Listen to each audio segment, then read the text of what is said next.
pénétré ici, Chapman. Mais, monsieur, pendant que nous déjeunions au restaurant, la clé n'a pas quitté votre poche? On a encore pénétré ici, en voilà la preuve. Ce sac était fermé, il ne l'est plus. Mais d'où bien sûr de l'avoir fermé, monsieur? Sûr. J'en avais retiré mon portefeuille, mais je l'avais fermé soigneusement. Non, on a pénétré ici pendant que nous déjeunions.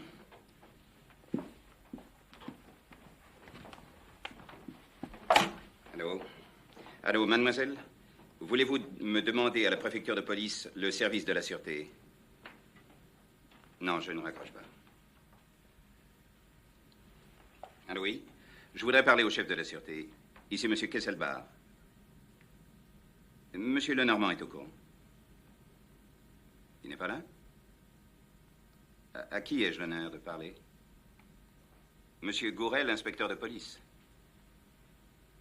Vous assistiez hier à mon entrevue avec monsieur Lenormand? Eh bien, le fait s'est de nouveau reproduit. Et tentative de vol avec effraction. En l'absence de monsieur Lenormand, il est indispensable que vous veniez tout de suite. Bien, je compte sur vous.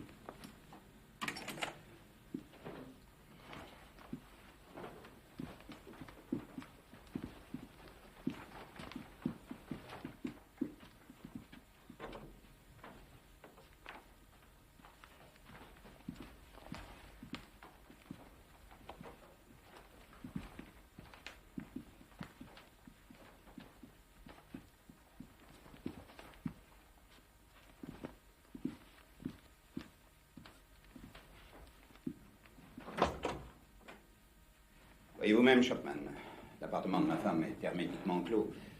Impossible de pénétrer chez moi. Avant-hier, on a dérangé mes papiers. Hier, déplacé ma canne. Tout à l'heure, procédé à une nouvelle visite. Qui? Comment? Edwards! Edwards, vous avez toujours sur vous le double de ma clé spéciale? Monsieur, la voici. Toujours accrochée avec ma médaille. Excusez-moi, Edwards, si je perds la tête. On la perdra à moins, Chapman. Je ne sais ni qui ni comment, mais je sais pourquoi. Bien sûr, monsieur. Votre fortune, les mines de diamants du Cap. Erreur, Chapman. Ce n'est pas au roi du Cap qu'on en aime. C'est à quelqu'un, moi, qui pourrait détenir une puissance mondiale fantastique. Le fils du petit chaudronnier de Augsbourg pourrait bien devenir l'égal des plus grands. L'équilibre européen, la paix mondiale, dépendrait alors de ce coup de théâtre magistral. Vous avez compris, Chapman? Non, pas très bien, monsieur. Tant mieux.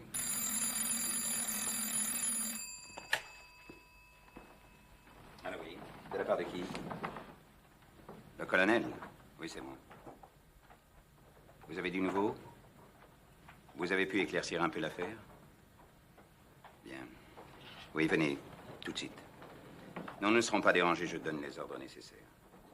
Je vous répète, colonel, que la consigne est formelle. Mon secrétaire et mon domestique garderont la porte. Deux messieurs vont venir. Edwards les introduira. Mais et l'inspecteur Gourel? Il attendra. Dites à Edwards de prévenir la réception. D'abord le colonel et son collaborateur, ensuite l'inspecteur Gourel. Personne d'autre.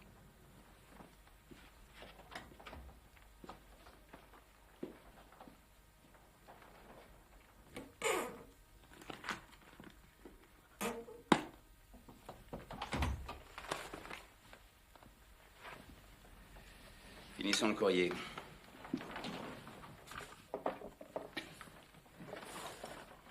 Tiens, une lettre de Mme Kesselbar. Comment se fait-il que vous ne me l'ayez pas dit, Chapman? Vous n'avez pas reconnu l'écriture?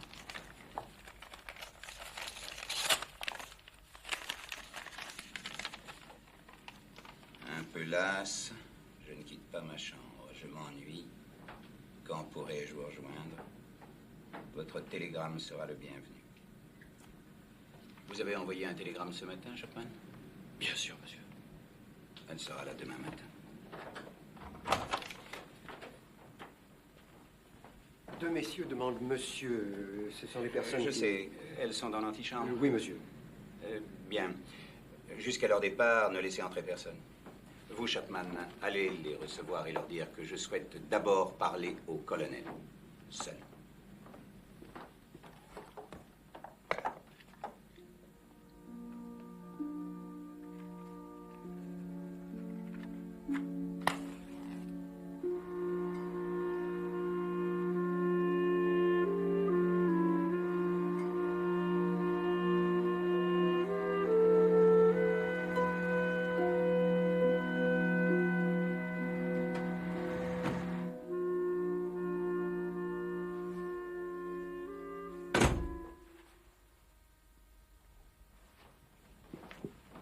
Qui êtes-vous?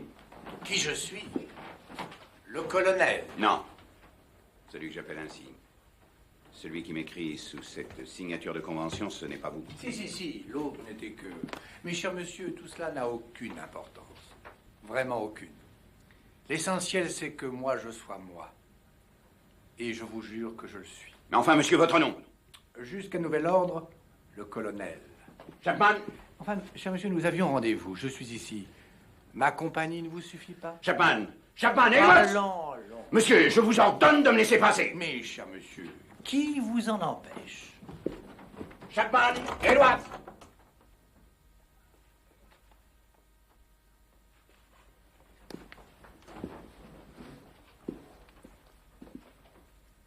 Et après? Hein? Et après? Vous espérez qu'on va venir? Que l'hôtel est en rumeur parce que vous appuyez sur ce bouton, mes chers monsieur. Regardez donc derrière vous. Là. Là. Le fil est coupé. Oh! Commandant, vous chargez vos armes avec de l'air et du silence? Non, tirez encore 3 coups, roi du Cap. Vous serez content que quand j'aurai 6 balles dans la peau. Venez. Prenez donc la peine de vous asseoir. Là. Voilà, faites comme chez vous. Une cigarette? Moi, je préfère les cigares.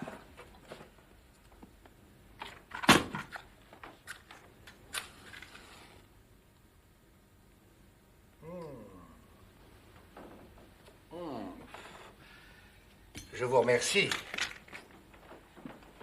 Le cigare est parfait. Eh bien maintenant, causons. Combien? Marco! Marco! Marco, monsieur a la grande gentillesse de t'offrir ces quelques chiffons là pour ta bonne amie. Allez, accepte-les. Voilà.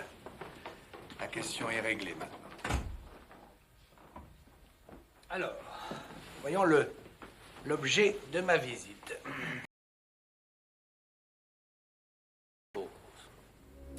Premièrement, une petite enveloppe de maroquin noir que vous portez généreusement sur vous. Et deuxièmement, une cassette d'ébène qui hier encore était là, dans ce sac de voyage. Mais procédons par ordre. L'enveloppe de maroquin. Brûlé. Brûlée. Bien, nous en reparlerons. Et la cassette d'ébène? Brûlé. Brûlée aussi.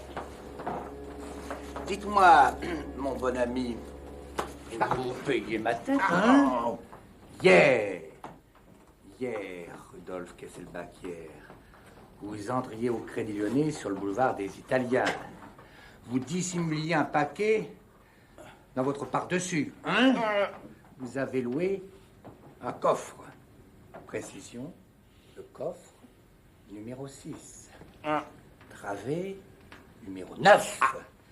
Vous êtes descendu au sous-sol et vous êtes remonté sans le paquet. Exact. Exact. Donc, l'enveloppe et la cassette sont encore au Crédit Lyonnais. Non. La clé du coffre. Non. Marco. quadruple nœud. Allez. Allez. Serre, hein? Serre.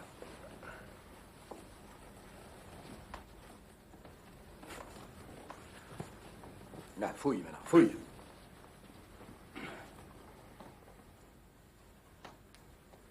Oh, parfait, Marco, parfait. Alors, le chiffre de la combinaison du coffre? Non. Tu as encore 10 secondes pour me parler. Tu as compris, Marco. Et c'est le bac. Je vais compter.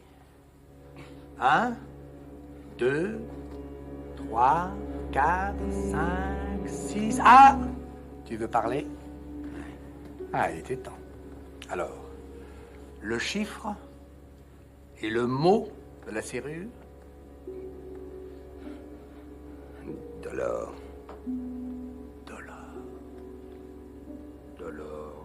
Douleur. Mais Madame Kesselbach ne s'appelle pas Dolores? Oh, comme c'est touchant, ça, hein? Marco, tu vas faire ce qui est convenu.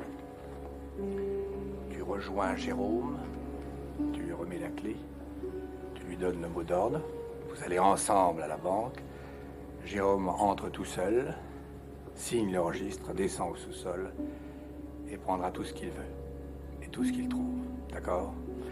Toi, Marco, en sortant du Crédit Lyonnais, tu me téléphones le résultat de l'opération. Allez, file. Ah, vieux renard, hein? Tu attends quelqu'un, hein? Allez, Marco, le baillon. Vite. Vite. Là, oui. Serre. Ouvrez donc, Édouard.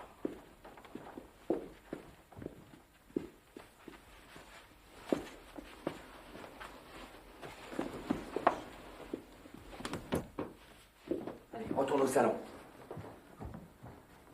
Votre domestique n'est pas là, monsieur Kesselbach. Je vous en prie, finissez votre lettre. J'y vais moi-même. Monsieur Kesselbach, s'il vous plaît. Parfaitement, c'est ici. Qui dois-je annoncer? Inspecteur Gourel de la Sûreté. Monsieur Kesselbach a téléphoné, il m'attend. Asseyez-vous. Bien, je vais le prévenir. Veuillez patienter une seconde. Monsieur Kesselbach va vous parler.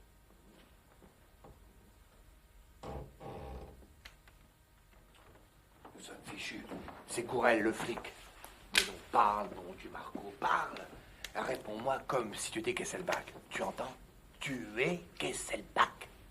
Vous m'excuserez, mon cher. Dites à monsieur Gourel que je suis désolé. Je suis surchargé de travail. Qu'il revienne demain matin, 9 h. Sans faute.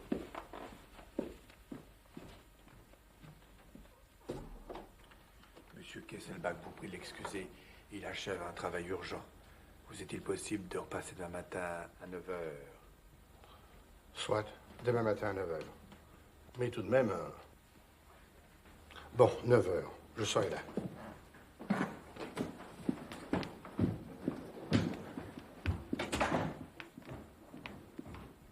Rudement fort, patron. Est-ce que vous l'avez roulé? Bon, à toi de jouer, Marco. Retrouve Jérôme, téléphone-moi et file.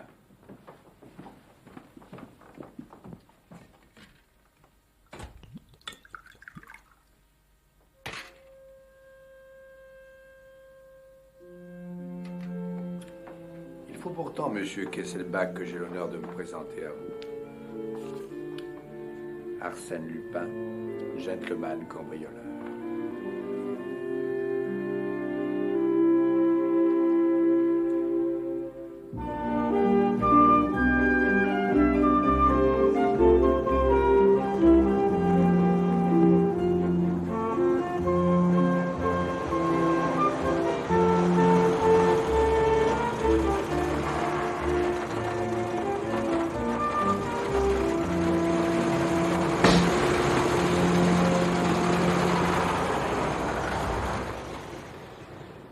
Monsieur Kesselbach, je te dois des explications.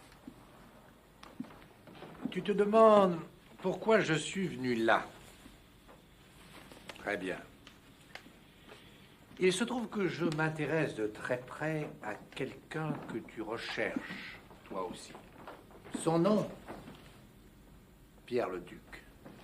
Signalement, 1m75. Châtain, moustache. Signe particulier, à la suite d'une blessure,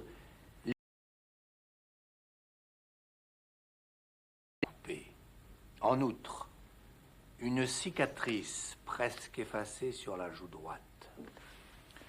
Tu sembles attacher à la découverte de cet homme une importance énorme. Qui est cet homme?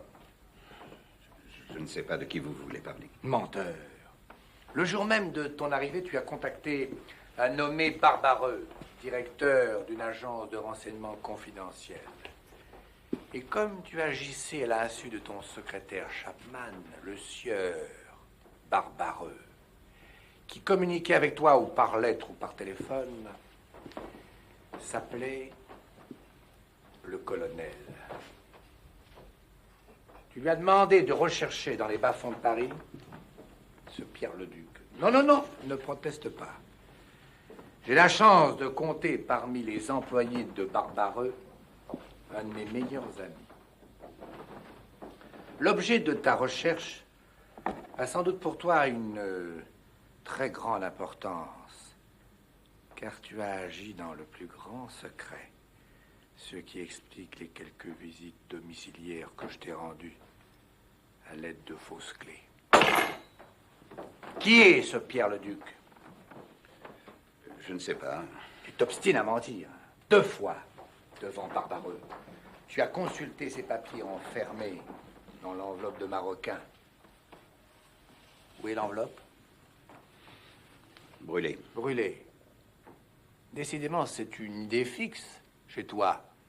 Le feu, hein? Et la cassette? La cassette. Avoue donc qu'elle est encore au Crédit Lyonnais. Elle ne contient que des diamants.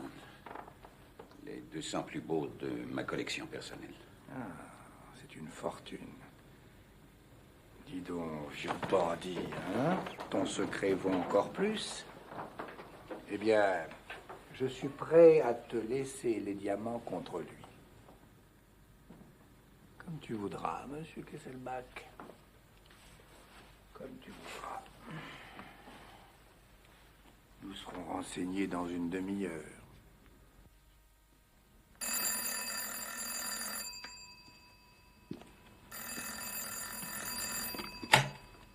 Allô? Oui, ici Rudolf Kesselbach.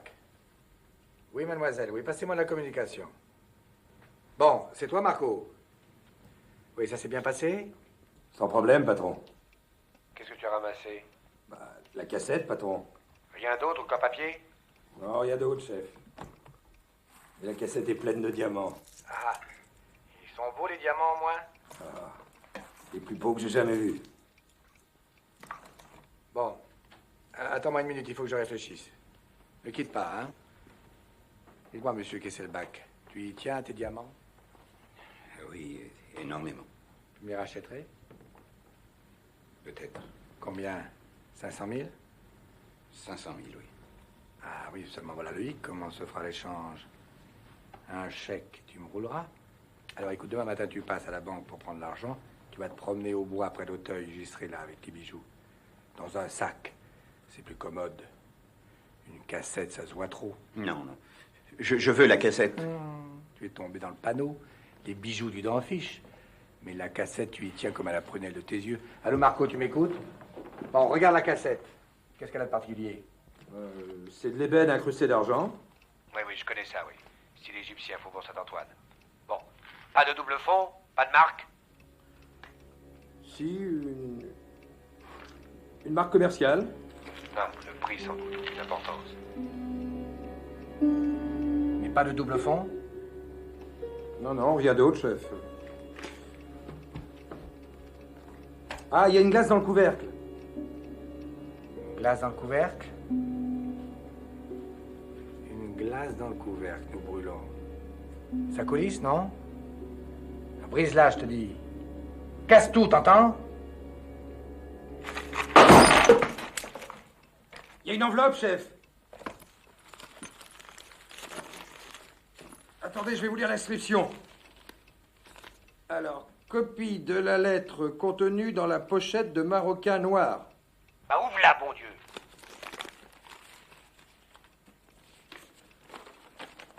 Alors, je lis en haut à droite. 1m75, petit doigt gauche coupé. Et ça, c'est le signalement de Pierre le Duc. Il y a d'autres? Non, au milieu de la feuille, il y a un mot en caractère d'imprimerie. Apollo. E-O-O-N.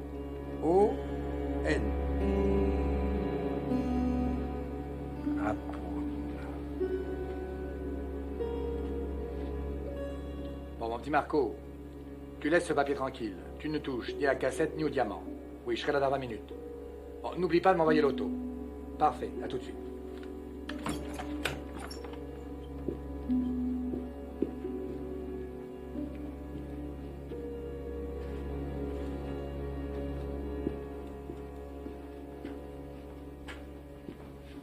Fini de rire, monsieur Kesselbach. Si tu ne parles pas, tant pis pour toi. Que signifie le mot Apoun? Si je le savais, je ne l'aurais pas écrit. À quoi se rapporte-t-il? Où l'as-tu copié? D'où vient-il?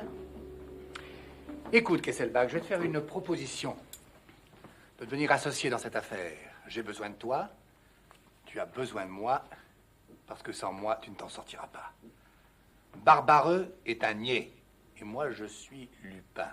Ça colle? Réponds, Kesselbach. Ça colle? Si tu dis oui, d'ici 48 heures, je te retrouve ton Pierre le Duc. Un mot. Un seul. Oui ou non? Non.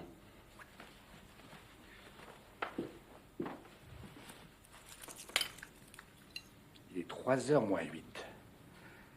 Dans 8 minutes, si vous n'avez pas répondu, vous êtes un homme mort.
Monsieur Kesselbach, s'il vous plaît.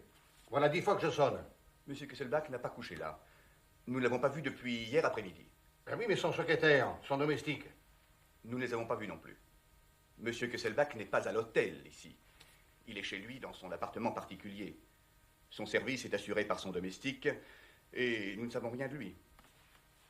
À qui ai-je l'honneur? Inspecteur Gourel, de la Sûreté. Donc, vous ne les avez pas vus entrer? Non, monsieur l'inspecteur. Mais vous les avez vus sortir? Non plus. Alors, comment savez-vous qu'ils sont sortis? Par un monsieur qui est venu hier après-midi au 415. Un monsieur avec des moustaches brunes? Oui. Je l'ai rencontré comme il s'en allait, vers 3 heures. Il m'a dit que les personnes du 415 venaient de sortir et que monsieur Kesselbach coucherait ce soir au réservoir et que je pourrais lui adresser son courrier. Mais enfin, qui était ce monsieur? À quel titre parlait-il? Je l'ignore. Vous avez la clé? Non, monsieur Kesselbach avait fait faire des clés spéciales.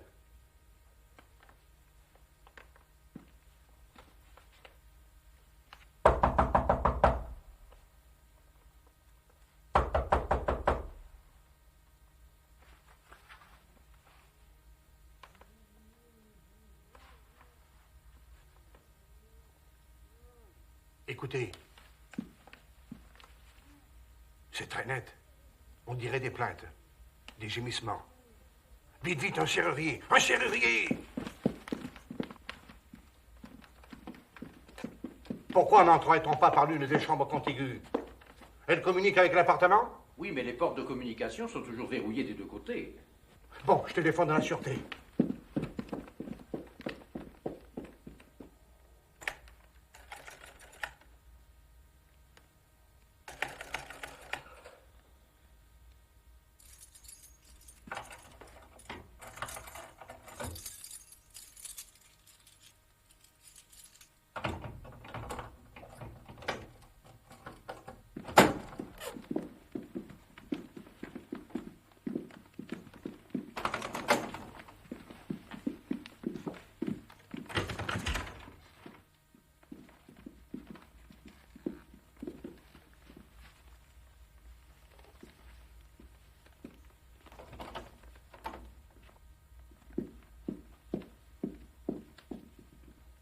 Évanoui.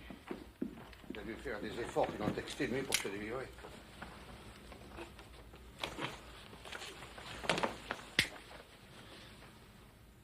Et il est mort.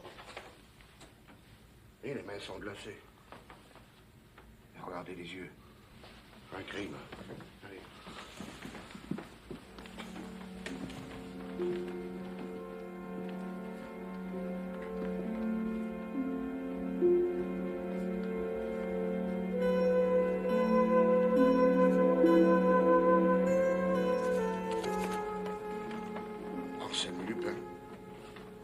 Sortez.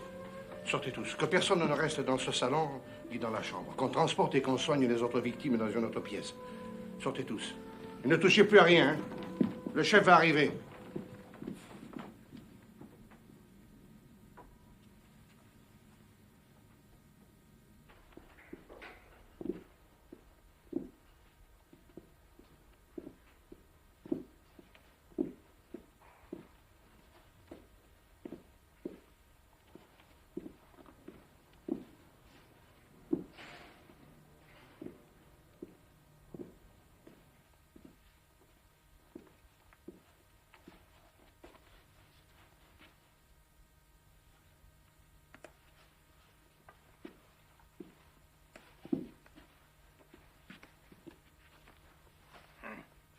Bon, écoute.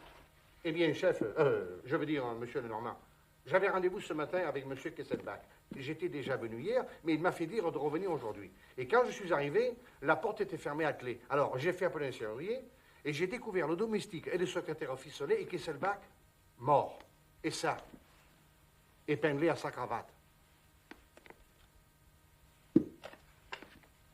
Lupin. Oui, Lupin. Le voilà revenu à la surface, cet animal. Tant mieux, tant mieux. Tant mieux pour vous. Vous allez pouvoir vous mesurer un adversaire digne de votre force, et Lupin trouvera son maître. Tu as fouillé? Rien trouvé? Rien. Absolument rien. Rien pour toi, oui. Oui, c'est ce que je voulais dire. Je sais bien que pour vous, il y a des choses qui parlent comme des vrais témoins. N'empêche que voilà un crime bel et bien établi à l'actif de Lupin. Ce sera le premier. Lupin vole, mais il ne tue pas. Oui, mais il faut un commencement à tout, hein. Monsieur Kesselbach se sera défendu et... Ah, il est attaché. Ah oui, c'est vrai, oui. C'est curieux, ça. Mais pourquoi tuer un homme sans défense? Eh bien.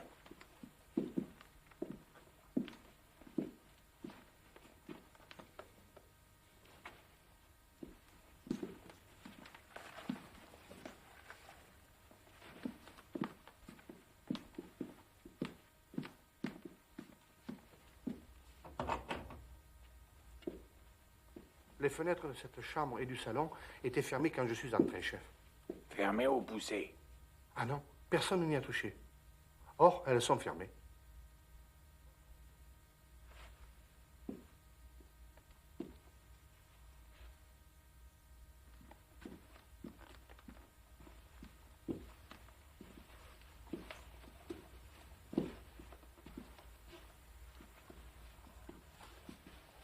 Monsieur Lenormand, je vous salue et je suis enchanté. Monsieur Formery, je suis très heureux qu'on ait délégué un de nos meilleurs juges d'instruction. Pour Arsène Lupin, que ne ferait-on pas? Car c'est bien de lui qu'il s'agit, et d'un assassinat, cette fois. Sans doute. Le crime est évident. le mobile nous sera facile à découvrir. Alors, docteur, vous estimez que la mort remonte à une douzaine d'heures environ, peut-être davantage. Et l'instrument du crime? Un couteau à lame très fine. Tenez, on a essuyé la lame avec le mouchoir même du mort. Ah, en effet, la trace est très visible. Avec votre permission, je vais aller interroger le secrétaire et le domestique de M. Kesselbach. Garde!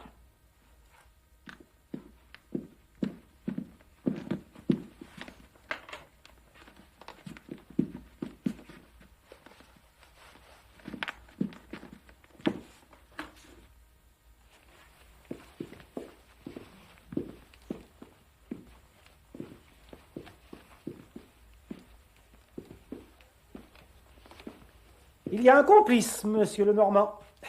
Monsieur Chapman a entendu son nom. Il s'appelle Marco. Quand nous le tiendrons, ce Marco, la besogne sera bien avancée. Mais nous ne le tenons pas, monsieur Forbery. Nous allons voir. Chaque chose en son temps. Alors, monsieur Chapman, ce Marco est parti aussitôt après le coup de sonnette de l'inspecteur Gourel. Ah oui, nous l'avons entendu partir. Ah, mais moi, je croyais que je parlais à monsieur Chapman. Mais alors, c'était Arsène Lupin, alors? Lupin, bien sûr. Et après, ce Lupin, vous l'avez entendu sortir, lui aussi? J'ai vaguement entendu un coup de téléphone et puis monsieur Lupin est sorti après avoir vérifié que nous étions bien attachés tous les deux. Le complice, le téléphone, l'heure du crime, les bruits perçus, tout concorde. Reste à préciser le mobile du crime. Monsieur Lenormand, vous n'avez pas remarqué la moindre trace d'effraction? Aucune. A-t-on trouvé son portefeuille? Ah oui, mais je l'ai pris dans la poche de sa jaquette. Ah non, mais il est vide, hein? Monsieur Chapman, savez-vous si monsieur Kesselbach avait sur lui une somme d'argent? Ah oui, la veille nous étions allés au Crédit Lyonnais où monsieur Kesselbach avait loué un coffre et retiré 5 ou 6 000 francs en billets de banque. Parfait! Nous voilà éclairés. Non, il y a autre chose, monsieur le juge. Monsieur Kesselbach tenait particulièrement à 2 choses. D'abord à une cassette qu'il avait mise en sûreté dans ce coffre, justement, et à une petite enveloppe en maroquin noir où il avait enfermé des papiers. Et cette enveloppe? Eh bien, avant l'arrivée de Lupin, il l'avait enfermée dans ce sac de voyage.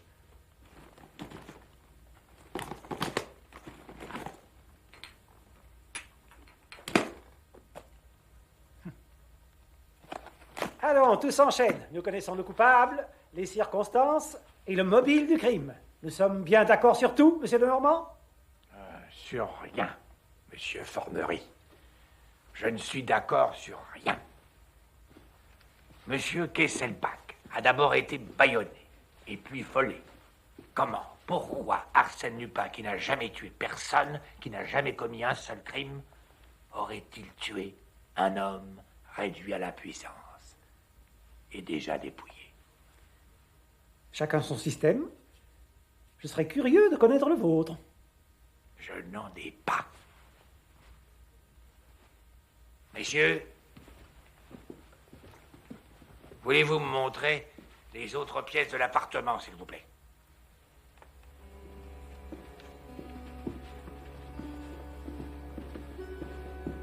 La porte, là. Où conduit-elle, cette porte? Sur les 5 pièces de l'appartement que M. Kesselbach a réservé pour Mme Kesselbach. Allez, ouvrez.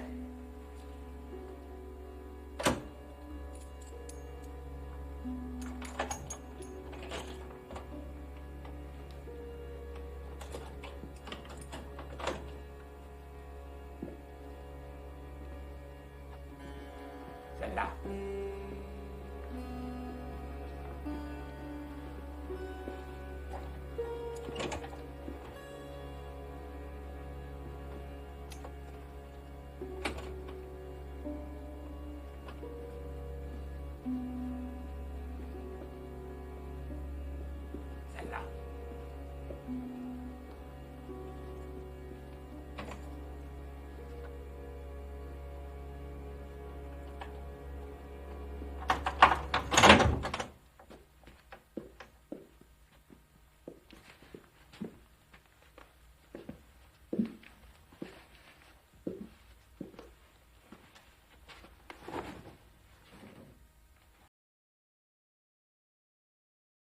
pièce.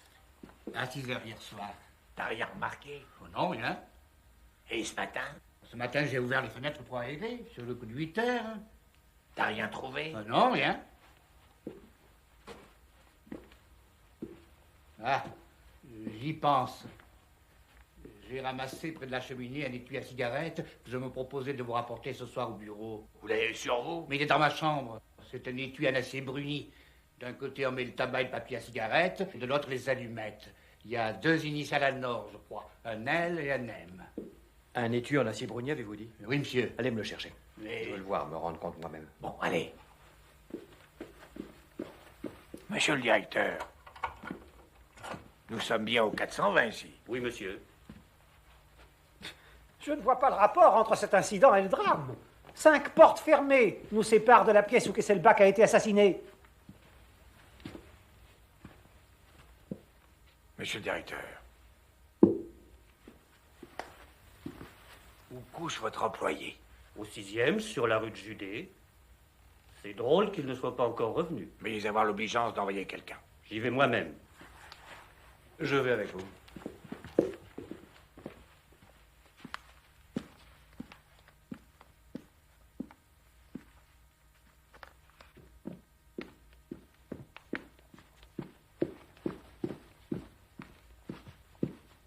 Alors? Bedeau, mort. Assassiné? Oui. Diable, ils sont forts, les misérables. Vous n'allez pas encore me dire que c'est de la faute de Lupin. Gourel, vite, faites fermer toutes les portes de l'hôtel, toutes. Et poste les gars à toutes les issues. Monsieur le directeur, conduisez-moi jusqu'à la chambre de Bedeau.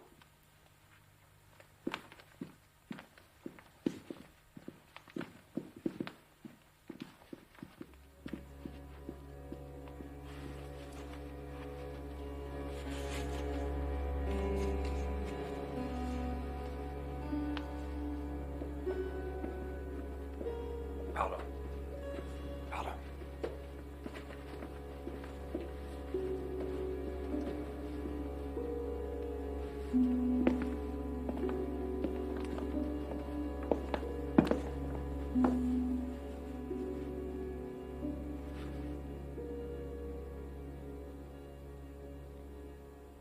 Exactement la même blessure que celle de Kesselbach. Oui, c'est la même main qui a frappé. La même arme qui a servi. Il fallait que cet objet fût diablement compromettant pour que l'on assassine ce pauvre bougre afin de le récupérer. Parle. Mais nous avons les initiales, un L et un M. Avec cela, d'après ce que M. Chapman a l'air de savoir, nous serons facilement renseignés. Mais Chapman. Oui, Chapman.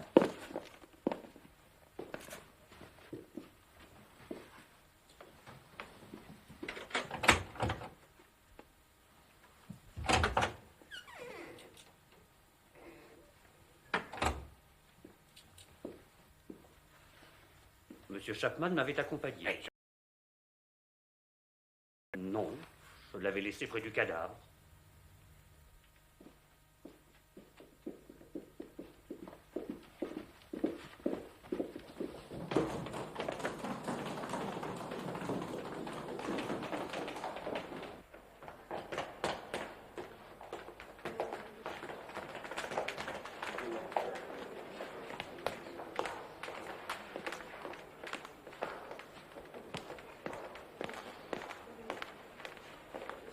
Tu n'as vu sortir personne d'ici? Non, personne, chef.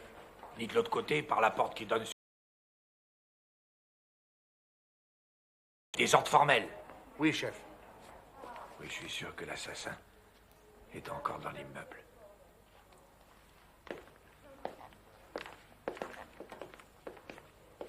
Monsieur le chef de la sûreté, cette jeune fille a vu quelque chose qui peut vous intéresser. Je vous écoute, mademoiselle. Oui, dans l'escalier de service, entre le 5e et le 4e, j'ai rencontré 2 messieurs qui descendaient rapidement. Rapidement? Oh oui, ils descendaient très très vite. Le premier tenait l'autre par la main. C'était drôle de voir ces messieurs dans l'escalier de service. Oui, vous pourriez les reconnaître? Le premier, non, il a tourné la tête. Mais il était mince et blond. Et il avait un chapeau mou noir et des vêtements tout noirs aussi. l'autre? L'autre, c'est un Anglais, avec une petite moustache et des vêtements à carreaux. Chapman. Et il avait l'air tout drôle. Comme fou. Oui, bonjour, merci, mademoiselle. Commissaire, il vous reste combien d'hommes? 4. Bon, téléphonez au commissariat pour qu'on vous expédie les hommes disponibles. Il faut absolument installer l'état de siège. Mais enfin, mes clients... Moi, je me fiche de votre clientèle, monsieur le directeur. Mon devoir avant tout. Je suis sûr que l'auteur des 2 crimes est encore dans l'hôtel. Mais alors, Chapman? Gourel. Gourel, prend 2 hommes et fouille toutes les chambres du 4e étage. Monsieur le directeur et l'un de ses employés t'accompagnera. Gourel, ouvre bien l'œil. C'est du gros gibier. Oui, chef.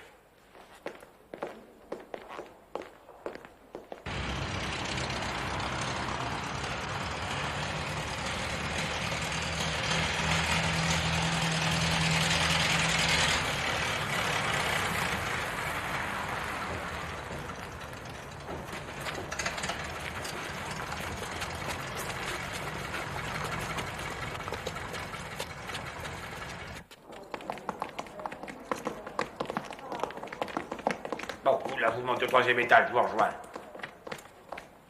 Et vous, là, prenez l'autre escalier.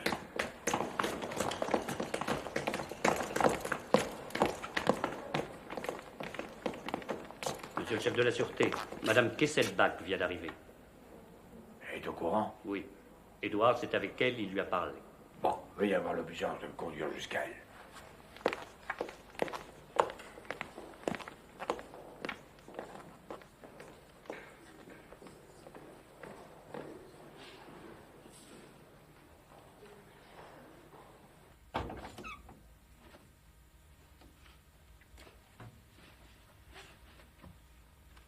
Je me présente, madame, monsieur Lenormand, chef de la sûreté. On me dit que vous venez d'arriver. Il y a à peine 10 minutes, monsieur. Edwards m'a appris que...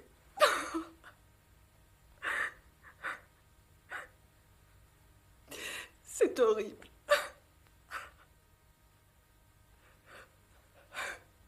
Edwards, conduisez-moi auprès de mon mari.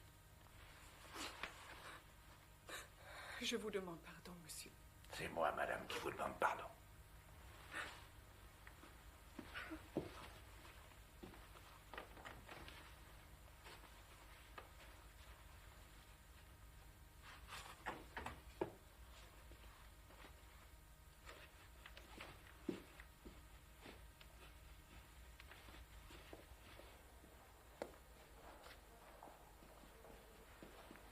Patron, j'ai ramassé ça. Pas d'erreur, c'est le chapeau dont la petite nous a parlé. Où l'as-tu trouvé? Sur le palier de l'escalier de service du second. Et dans les étages, rien? Ah non, rien. Nous avons tout fouillé, il ne nous reste que le premier. Ce chapeau prouve que notre homme est descendu jusque-là. Nous brûlons, patron, hein. Nous brûlons. Bon, donne la consigne au commissaire. Tu mets 2 hommes en bas des escaliers, revolver au point. Et qu'on tire s'il le faut, hein? Oui, chef.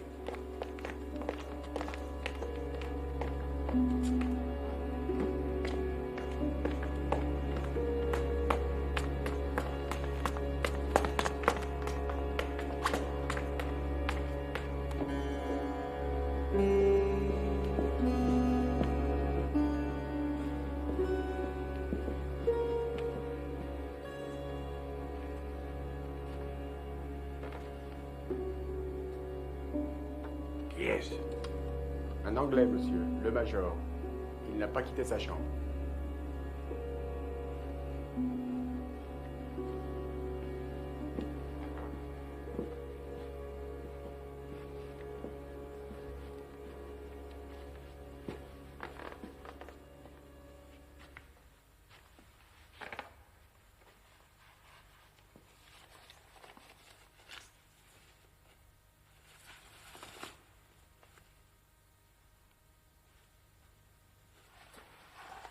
Chapman. Même blessure, même arme. Emportez le cadavre dans une chambre et appelez-moi un médecin. Ça a été fait depuis longtemps, les mains sont froides. Le meurtre a été commis juste après l'autre. Mais on aurait découvert le cadavre. Depuis 2 heures, 50 personnes sont passées par là. Le cadavre n'était pas là, monsieur Formery. Emmenez-le.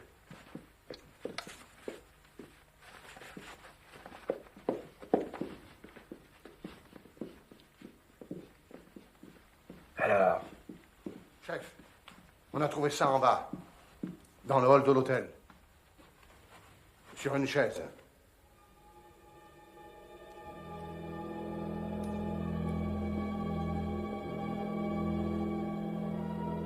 vous connaissez ce stylet? C'est celui de Monsieur Kesselbach. Je l'ai vu encore hier soir sur son bureau, avant l'agression.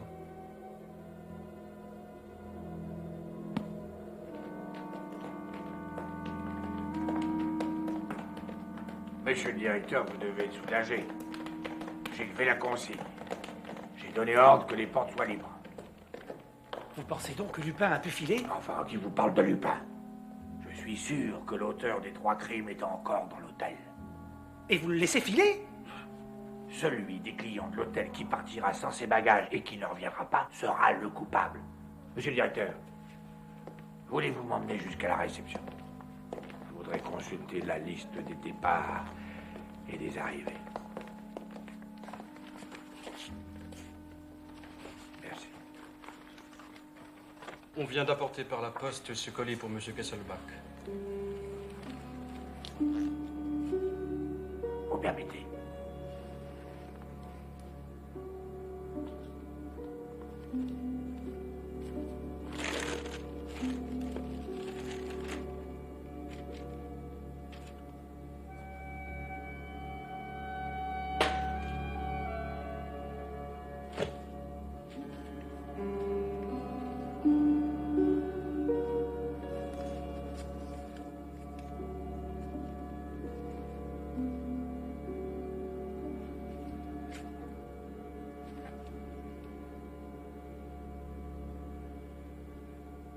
Cette fois-ci, Arsène Lupin, tu es demandé le petit journal, demandez le petit journal.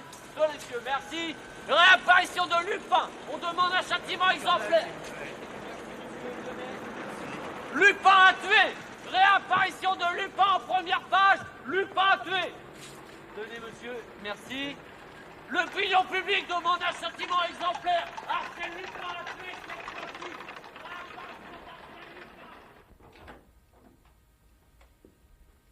Auguste, faites entrer Monsieur Lenormand.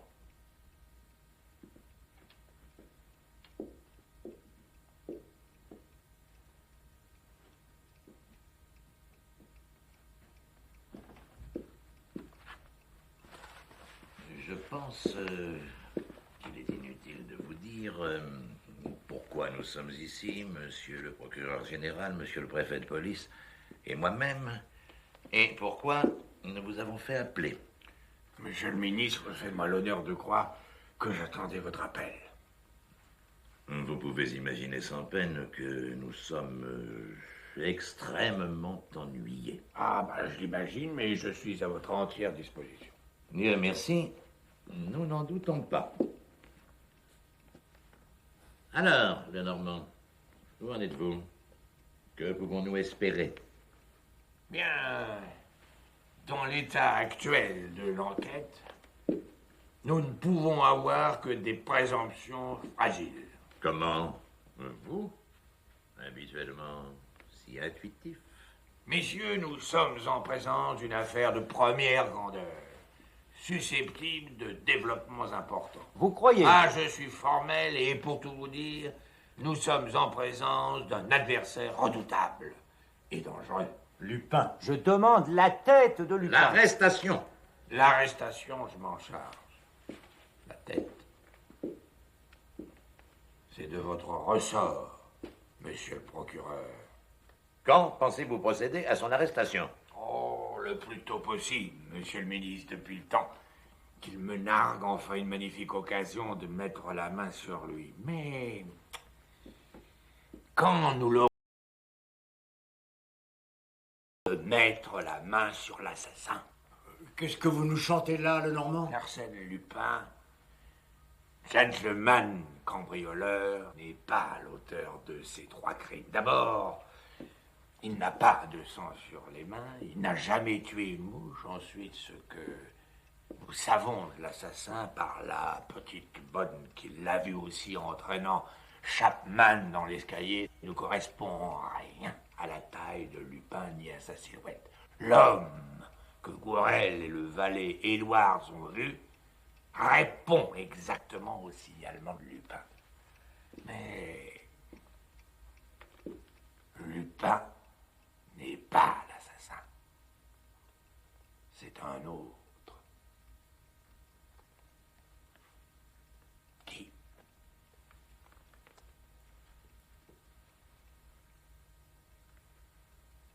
Expliquez-vous.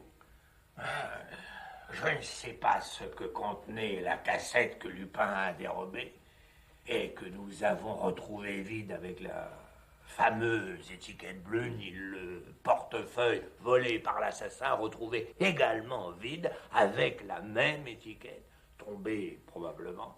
Et le chiffre 813 porté sur les deux étiquettes. Eh oui, et écrit la main de Kesselbach. Et alors, le Normand? Ben, quand nous saurons à quoi se rapporte 813 et à quel nom, quel prénom correspondent les initiales LM gravées sur l'étui à cigarette, messieurs, l'enquête sera terminée. C'est rocambolesque. Ah, non, non, non. Monsieur le procureur, c'est un problème. Non, enfin, c'est tout ce que vous avez à nous mettre sous la dent. Un problème? Un pari. À la recherche d'un trésor fabuleux et d'un document magique. La course est engagée entre Lupin, qui n'a tué personne, l'assassin, et nous. Qui arrivera le premier? Mais nous, bien sûr. La société, la police, vous. En attendant, ce n'est pas d'un feuilleton que j'ai besoin, mais d'une arrestation. Pour la presse du soir. Un nom, un complice, n'importe quoi. Je vous demande 8 jours. Ah non, non, la presse du soir n'attend pas 8 jours. 10 minutes. C'est 4 de trop. J'ai besoin de 6. Non, c'est une plaisanterie. Enfin, vous vous payez ma tête, le Normand. Pardon.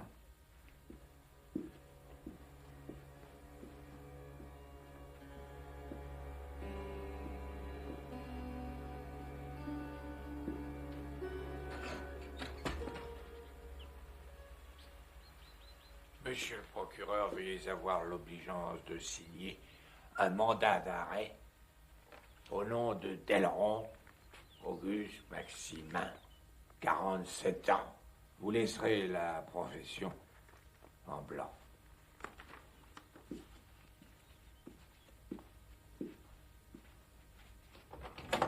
Gourel, tu peux entrer. Et Dieu-y, toi aussi, viens. Tu as les menottes, Gourel? Oui, chef. Monsieur le Président, tout est prêt.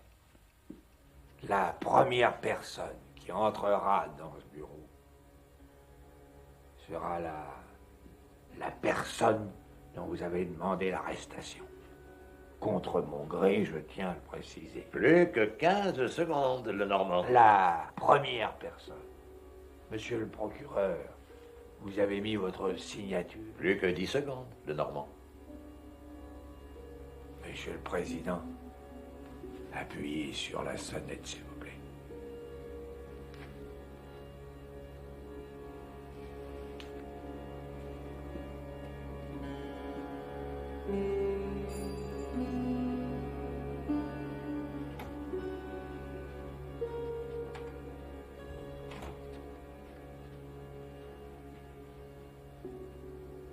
Eh bien, le Normand, vos ordres?